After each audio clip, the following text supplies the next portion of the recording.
حضرت الیاس علیہ السلام ایک ایسی بستی میں بھیجے گئے جہاں لوگ اللہ کو چھوڑ کر بال نامی بت کی پوجا کرتے تھے۔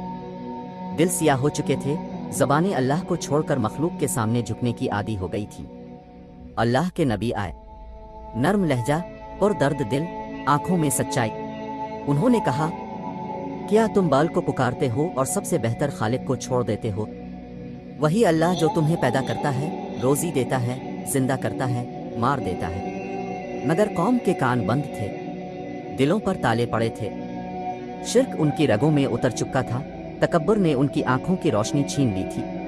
اللہ کی غرتن ربوبیت۔ پھر وہ لمحہ آیا جب آسمان نے گواہی دی کہ سب کچھ اللہ کے اختیار میں ہے۔ حضرت الیاس علیہ السلام کی دعا ہوئی اور رب نے حکم دیا، بارش رک گئی، ہوا میں نمی ختم ہو گئی، بادل اجنبی بن گئے، زمین نے پانی پینا چھوڑ دیا، کھیت پیاس سے جل گئے، درختوں کے پتے مرجھا گئے، جانور خشک لبوں سے ہانپنے لگے، اور انسان کے غرور کو پیاس نے چیر کر رکھ دیا۔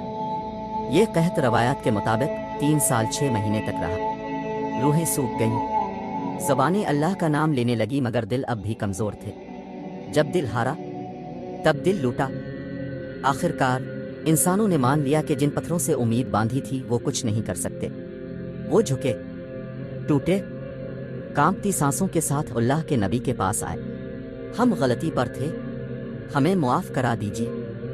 حضرت الیاس علیہ السلام نے ہاتھ اٹھائے، وہ ہاتھ جو نبوت کی امانت اٹھائے ہوئے تھے۔ آنکھوں میں آنسو، دل میں درد، لبوں پر التجا۔ یا اللہ، یہ تیری مخلوق ہے، تیری طرف لوٹ آئی ہے، ان پر رحمت فرما۔ اور پھر رحمت لرز بادل الفاٹ ہے، آسمان نے کروٹ لی، ہوا خوشبو سے بھر گئی، بادل گرجے، اور پھر وہ لمحہ آیا جس کا انتظار زمین نے برسوں کیا تھے۔ پہلا قطرہ گرا، پھر دوسرا، پھر تیسرا، پھر آسمان کھل گیا اور زمین جی اٹھے، کھیت ہرے، درخت مسکرائے، جانور زندہ ہوئے، اور انسانوں کے چہروں پر شکر جھلکنے لگا۔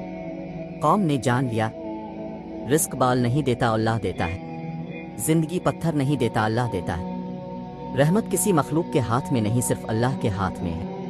یہ واقعہ آج بھی ہم سے کہتا ہے، جب انسان اللہ کو چھوڑ دیتا ہے تو زندگی سوکھ جاتی ہے، روح خشک ہو جاتی ہے، سکون چلا جاتا ہے، دلوں پر قحط پڑ جاتا ہے۔ مگر جب بندہ واپس لوٹتا ہے، دل ٹوٹ کر اللہ کے سامنے جھکتا ہے، تو رب بھی رحمت کے دروازے ایسے کھول دیتا ہے جیسے کبھی بند ہی نہ تھے۔ یہ حضرت الیاس علیہ السلام کی قوم کا واقعہ نہیں، یہ ہر